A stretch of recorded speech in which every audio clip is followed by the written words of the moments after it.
definitely want to make sure. Are you guys a hybrid? Yeah, we are a hybrid. Cool.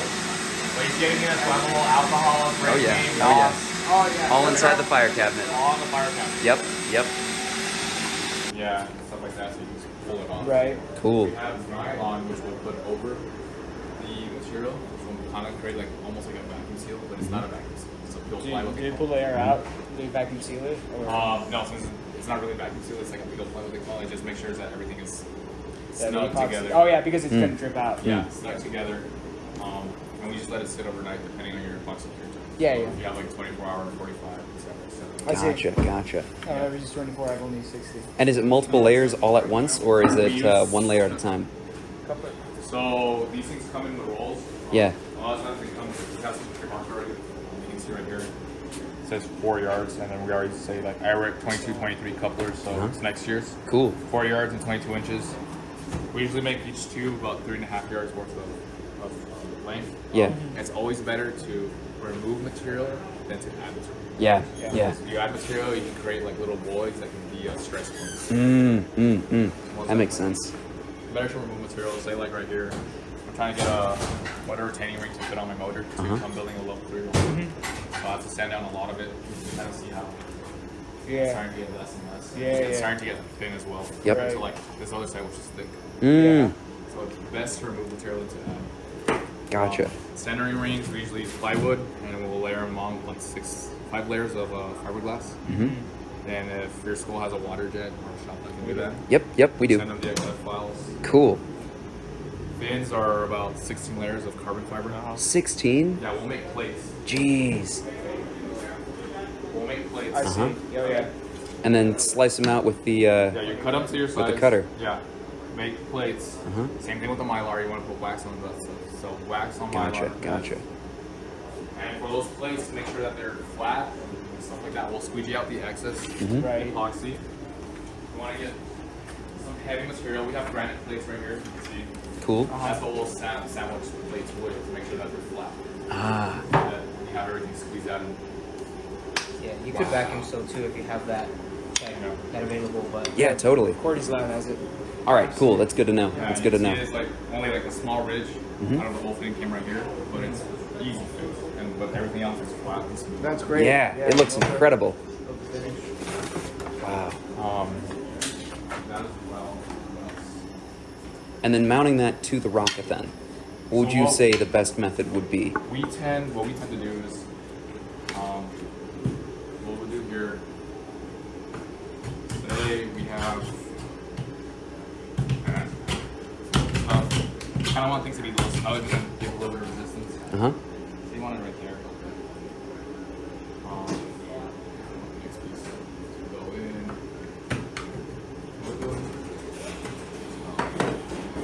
you said you haven't built any rocket kits yet, have you guys?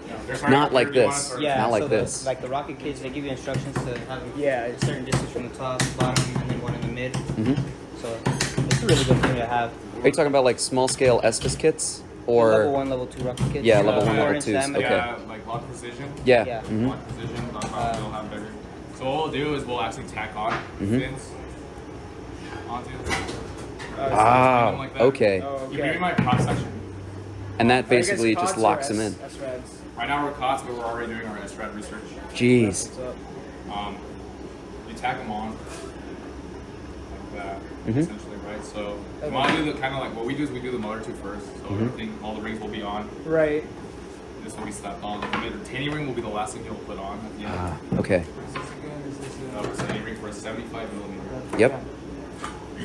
The way we make sure that one. The way we make sure we have that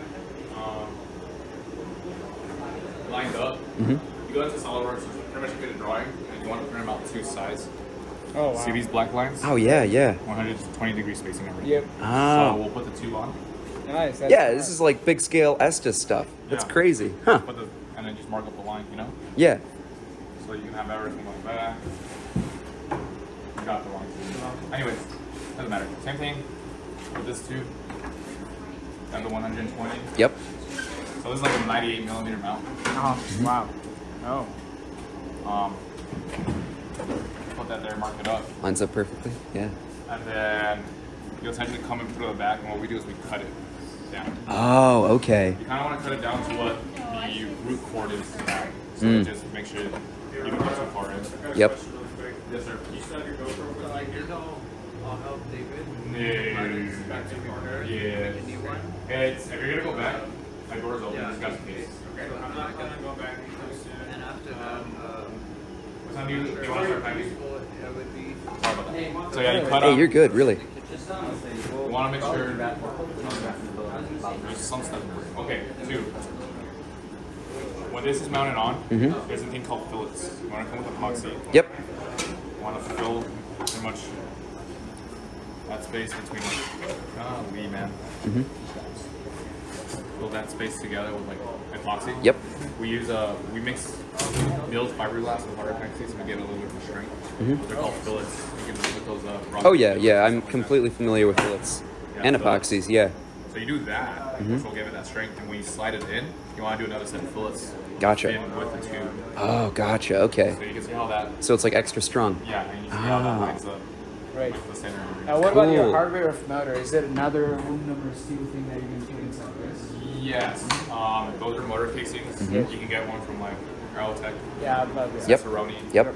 It just depends what size and how many grains you're gonna plan to load. Cool. So I have, it's not here, but I have a 75 millimeter. They might not be made Motor, for the air brake screws or nose cone screws. motor casing and the motor will fit in here, and they'll be retained by the retainer at the end.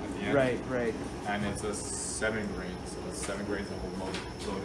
Oh, I see. And then you slide that in once everything's ready to go into the slots. Epoxy, all contact points need to be epoxy. That's the Yep. best way. Yep. Fillets. Then you're gonna do what we call a tip to tip, where you grab like another piece of fiber, and you layer it between 2 fins. So it's flush, and you hide those fillets, something like that, and then you again peel ply, put nylon on it, so Yep. stuff like that, sit Makes sense. overnight, and so it looks flush, but it also gives that it looks almost like pulling at one piece together, Yeah. Nose cones, again, so you can either start buying tubes. A lot of teams will buy tubes off like companies like Maccal Rocketry or Apogee. Yep. And all of those are more commercially sized, so they're officially 6 inches on the inner. Gotcha. If you guys want to do a lot of. That's a neat carbon. Wow. So yeah, see how the tip to tip kind of hides it? You can kind of see the fillet right there. You Yep. can see the fillet, but the tip to tip will hide it once you layer it on. And That's good stuff. That is really good And stuff. you'll see it looks all flush like one piece. Yep.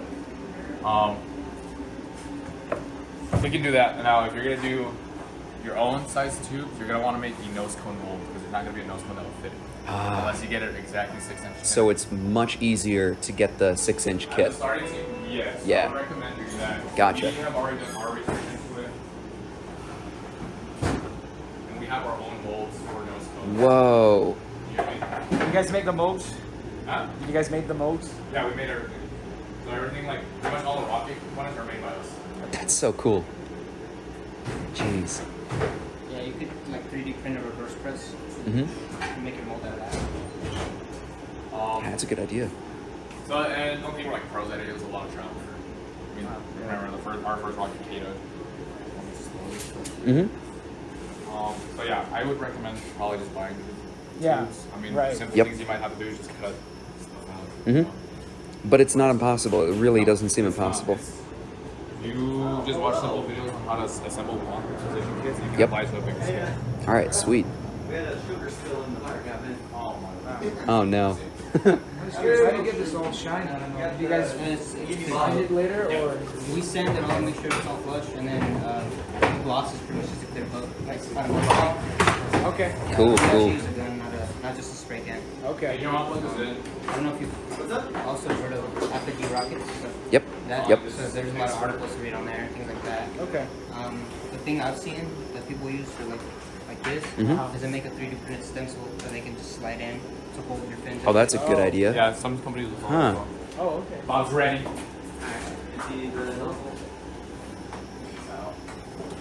Back to sample on, so.